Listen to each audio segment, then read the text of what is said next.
U dastin suz yeşil ranglik bir uzun kiyimni qo'liga oldi. Bu uning birdan-bir paltosi edi.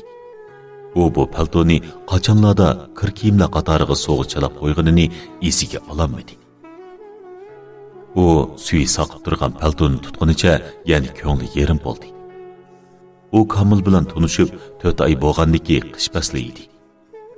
Kamil uninga qishda issiq kiyib yurishi uchun palto yepmoqchi bo'ldi. Gulxonmu uninga yarashtirib paltodan birini olmoqchi bo'ldi.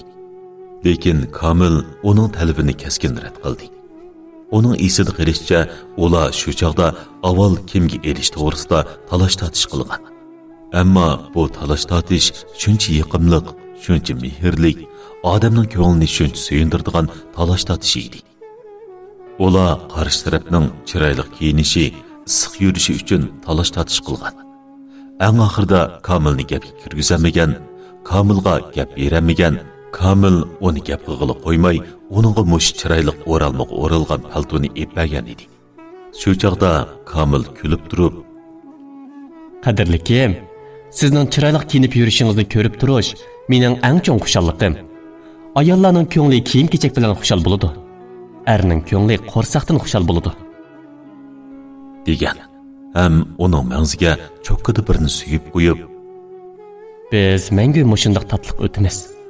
Buningga mening ishonchim komil. Men cho'qqim sizni dunyodagi eng baxtli ayolga aylantiraman" deb va'da bergan edi. Bugungi kunda u uning qanday kiyim kiyishi bilan kar bo'lmay, faqat o'zining qimor o'ynashi bilan bo'lib ketdi. To'y qilib 3-4 yilga yaqin vaqtdan buyon uniga chiroy echib qarabmi qo'ymadi. Mangziga suyib qo'yishning o'rniga tasdik berdi.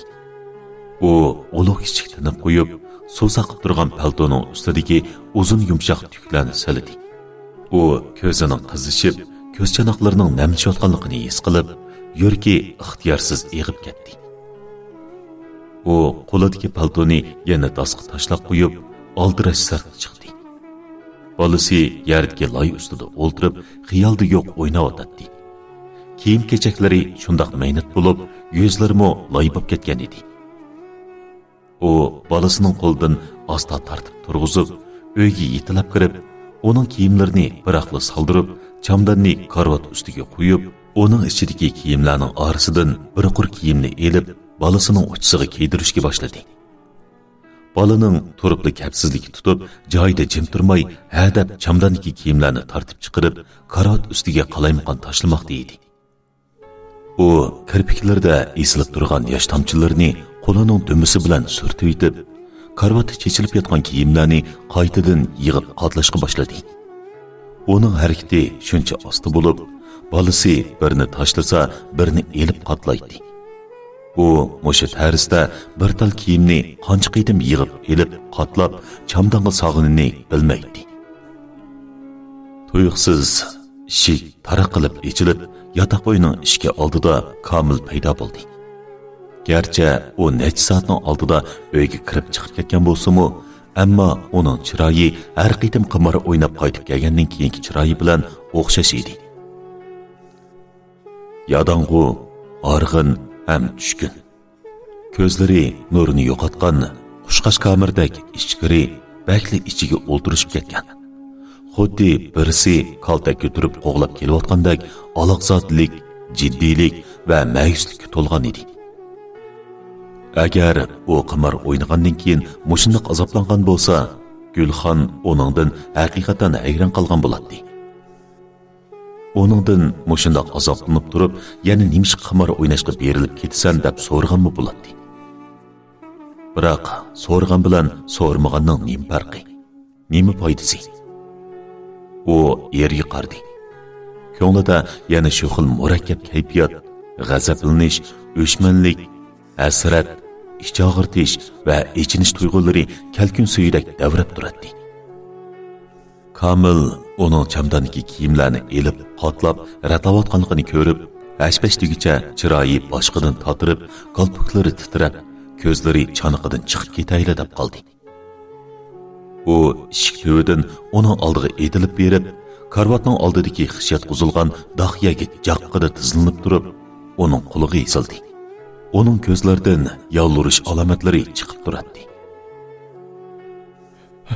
Gulxon, yo'q, unda qilma Gulxon. Meni tashlab ketma. Sendan o'tinay bo'lamdi. Sahil taqatnami cheki bo'ladi. Men endi taqat qilishga haqiqatan amalsiz qoldim. Gulxon ovozini butun kuchi bilan qo'pol va kaskin chiqarishga tirishgan bo'lsa-mu, lekin tili qiyilib qolgandek, ovozi titrab chiqib, uningga qattiq gap qilolmadi. Eng oxirgi bir qitim Gulxon, meni eng oxirgi bir qitim kechirgin. Sendan o'tinay Amerikam, ketmagin. Kamil, men sizning sansizligan eng oxirgi bir qitimlaringizni kechirib keldim. Sizning bu eng oxirgi bir qitimingiz zodi qachon tugaydi? Tugitaman. Chuqumni tugitaman. Bu qitim qisqa rostilla eng oxirgi qitimniki. Men sana va'da beray Gulxon, ma'qulmi? Men qasamlaringizga ishonsam bo'lamdi. Yana qachongacha ishonishim kerak? Menga bir muhlat bering. Dedi Gulxon tishini tishlab, qo'lidagi kiyimni chamdonga zardi bilan tashlab. Kamil chaqalliq bilan uning qo'lini ching tutib, chamdondan yana kiyimlarni ilib karavotga qo'ydi. Gulxon, sen meni shuncha ko'p qitim afu qilding. Yana bir qitim afu qil. Mushu bir qitim. Bir qitimdan keyin yana bir qitim, yana bir qitimdan keyin yana bir qitim keladi. Kamil, men endi unda qilolmayman. Men rostlik qilolmagudakman. Bu eng oxirgi qitim qachongacha davomlashadi. Men bilan karingiz bo'lmasa-ku mayli. Lekin siz men ming bir tasda ishlab topgan pulni, o'z pushtingizga yemaklik sotib oladigan pulni o'g'irlab chiqib ketibsiz. Sizning naringiz bu bir erga, bir dadaga o'xshaysiz. Sizda vijdon g'o'ri degan narsa qolmabdi. Bo'ldi, biz ajrashib ketaylik. Yo'q Gulxon, bunday gapni qilma. Men xatoligimni tonidim. Men faqat sening mushu qitim afu qilishingni o'tinaman. Bo'lmaydi. Men cho'qim ajrashib ketaman. Biz uchjon odam birlikda vayron bo'lgandan ko'ra, siz yolg'iz bir odam vayron bo'lsangiz yaxshi emasmi? Bizni o'zingizga chetib olib nima qilay deysiz? Bo'ldi. Meni va balani bu bo'yinturuqdan xalos qiling, ma'qulmi? Yo'q. Gulxon, yo'q. Gulxon, undaq dema. 4 yil birga o'titganlarimizning, bu kichik oilada o'rtaq turmush kechirganligimizning, muhabbatimizni o'zaro bir-biriga bog'lab turgan er-xotinchiligimizning hech bo'lmasa bolamizning yuzini qig'in. Suvaningizni yig'ing. Nomus qilmay balam da'vatamsiz? Sizning ko'nglingizda bola bormi? Sizning ko'nglingizda hozir bola, xotin, uy mavjud emas. Faqat va faqat qimorli bor. Undaq emas. Qimar meni qaymoqtirib aqlimdan ozdirib qo'ydi. Har qitim qimar o'ynaganda seni, uyni, balani o'ylayman. Ko'proq uftib olsam, sizlarni ozoda, yaxshi turmushga erishtirsam deb o'ylayman. Balamga obtarroq yemakliklarni, quvvat qiladigan ozuqliqlarni, sana bir nechqor yangi kiyim elib berishni o'ylayman. Bilaman. Sen yangi kiyim kiyib boqmag'ili bek uzun bo'ldi. Lekin armonga tushliq darmonim bo'lmayotdi. Ta'lim qoch kelib hamisha uftirib turyapman. Ta'lim zotila o'ngdan kelmayotdi Gulxon. Boshqalar utib olgan seri mening mutosatdan omadim kelib utib oldigandek bilinib, o'zimni tutolmay yana kirishib ketaman. Tavqa ko'zimni xiralashtirib, utilishga oz qolganda yana uftirib qo'yapman. Gulxon, sen tushunmaysan. Tavqa ustida birla o'ltirib qolgan odamning uningdan mehrini qat'iy o'zamaydiganligini, uftirib o'tgan chog'dagi azobning qanchalik dahshat bo'lganligini sen hargiz tushunmaysan. Azoblik ekanligini bilib turib, yana nima ishga o'ynaysiz? Yana nima ishga shu o'lgur joyga borasiz, ha? Nima ishga borasiz? Acaba sizga undan boshqa boradigan joy chiqmanda? Bundan keyin herkes bormayman. Men sana ma'qul bo'lay Gulxon. Herkes ketma, meni tashlab ketma. Biz endi bu uyni qaytadan asliga keltiraylik. Ma'qulmi Gulxon? Sen ilgari meni shunday yaxshi ko'ratding. Men pushaymon qilishga bel bog'lagan vaqtimda meni tashlab qo'yib qaring bo'lmaslikka qanday chidaysan? Ha Gulxon? Sendan o'tinib qolay, ketma. Sen shunday oq ko'ngil, shunday mehribon, muhabbatga shuncha sodiq. Ko'ngling bek yaxshi. Menga yana bir qitim rahim qil.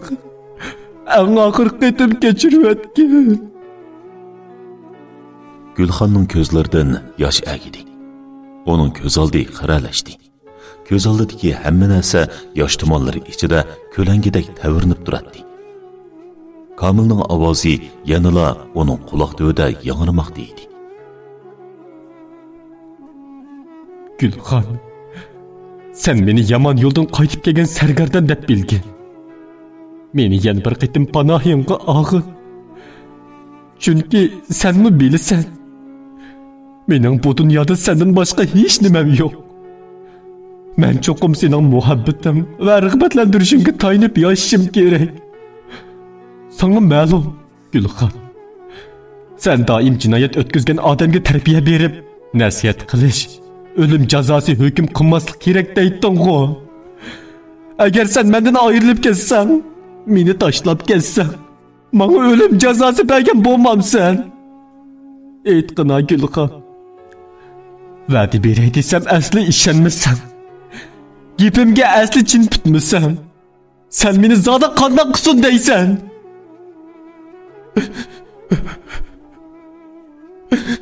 Meni yana bir qitim afu qilgin. Eng oxirgi qitim. Bu qitim men cho'qim lavzimda turaman.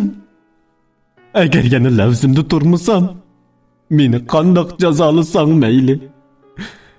Men yana gapimdan yinib olsam, men odam bolasi emas, it bo'lib ketay. Shundaqmi? Mayli siz nima bo'lib keting, buning men bilan qilcha aloqasi yo'q. Men endi sizga ishonmayman. Men sizga hargiz ishonmayman. Ozroqmi ishonmayman. Ishonmaslar, laqaloqlarini ko'tarib yo'qolsizlar bu uydan. Bu izzatini bilmaydigan rab. Ey lalma qanjoq. Sen tek o'g'limni tizlandirib qo'yib, o'zingga yolvurg'izib otamsan? Hajib nochop ketibsan-ku sen, ha? U kelgindi rasva. Ey Maynat, qaysi holingga o'g'limga til bo'g'idek bo'lding, ha? Hajib yo'g'inab ishtiringga patmoqda ko'p ketibsan, ha? U yerda tizlanib o'ltirgan o'g'liga qaradi. Qopay, beli boshlamzalla. Menchu seni o'g'il bola erkak deb tuqqan. Xotin kishi yolvurib, ko'zning yondisini iqtidi deb tug'magan. Nimanga nima yetishmay bu paskini tizlandigan kunga qolding? Qopay o'rningdan. Bu Maynatning chu tayig'i kam tayig'i. Ko'ziga qarab yomon yutib qo'yibsan bu kelgunda chaplandining. Uning dorisi tayoq. Turaxon shundoq deginicha yeniga shiddat bilan burilib, o'ziga hang-tang bo'lib qarab turgan Gulxonning yuziga changladi bir shaploq soldi. Apa, nima qilyapsan? Ahvolni bilmaganligini aralashmag'ina. U ajrashiman deydi. Bu uydan ketaman deydi. U kessinman. Voy, ajrashsin. Kessin. Ha! Uchu sana popoz qilyapti balam. Nojibot shundaq bir qilsin. To'y xetibimiz qandoq ajrashadi ekan? Men bir ko'ray. Menchu qara, hamini mushundaq bo'lishini bilib, to'y xetinglarni allaburun ko'ydirib atgan. Qani bu kelgundaning ajrashib ketganini men bir ko'ray. Bu rasva buzuq. Men rasva bo'p nima ish qilibman? Ha? Qachon qayerda kim bilan buzuqchilik qilibman? Og'izlariga kelganicha tuhmat qilmasizlar ana. Men elim chilab keldim. Toshqanning mucho achchig'i kelsa odam tishlaydi. Men endi hargiz buzak bo'p o'tirmayman. To'y xatini ko'ydirib atgan bo'lsangiz, bak yo'g'anish qilibsiz. Hozir degan hammani qonun idora qiladi. Xamxiyal qilmang. Men soqchilar orqali bir amal qilaman. Bu jahonning egisi bor jahon. Hoy, nochug'u sen. Mana berib shu soqchilarni boshlab kel. Shu qonunning oldig'i bor. Xiyolingda meni qo'rqitaman deb qoldingmi, bu rasva? U Gulxonning yuziga yana bir qacha silib, uning chechig'i esilib, uni raso bir adablab qo'ymoqchi bo'ldi. Komil opasining ishni buzib qo'yib, Gulxonning rastlanib o'zini tashlab ketib qolishidan, muhimi soqchilarga ham ishni deb, o'zi va opasining turimda yetib qolishidan qo'rqib, o'rnidan ish tik turib, opasining qo'lidan tatqinicha uni bakmi tasda sirtqa ib chiqibdi.